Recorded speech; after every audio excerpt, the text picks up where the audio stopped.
പശ്ചിമ ബംഗാളിൽ ഡോക്ടർമാരുടെ സമരം തുടരുകയാണ്. അതായത് ആർജിക്കർ മെഡിക്കൽ കോളേജിലെ ജൂനിയർ ഡോക്ടറുടെ ബലാത്സംഗ കൊലപാതകത്തിൽ 9-ാം തീയതി ഓഗസ്റ്റ് 9-നുണ്ടായ സംഭവമാണ്.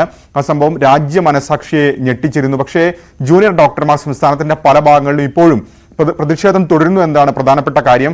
അതായത് ആരോഗ്യ മേഖലയെ വലിയ രീതിയിൽ ഈ വിഷയം ബാധിച്ചിട്ടുണ്ട്. സർക്കാർ വൃത്തങ്ങൾ ഇപ്പോൾ വ്യക്തമാക്കുന്ന കാര്യം ചികിത്സ കിട്ടാതെ സംസ്ഥാനത്ത് 7 പേർ മരിച്ചു എന്നുള്ളതാണ്. അതായത് സംസ്ഥാനത്തെ 26 സർക്കാർ മെഡിക്കൽ കോളേജുകളിൽ ഡോക്ടർമാരുടെ കുറവ് കാരണം ഏതാണ്ട് 5000-ലധികം ശസ്ത്രക്രിയകൾ മാറ്റിവെക്കേണ്ടി വന്നു എന്നാണ് സർക്കാർ ഏതായാലും പറയുന്നത്. പക്ഷേ ഡോക്ടർമാരുടെ സമരത്തിന് ന്യായമുണ്ട്. കാരണം അവർ നീതി ആവശ്യപ്പെട്ടുകൊണ്ടാണ് സമരം നടത്തുന്നത്.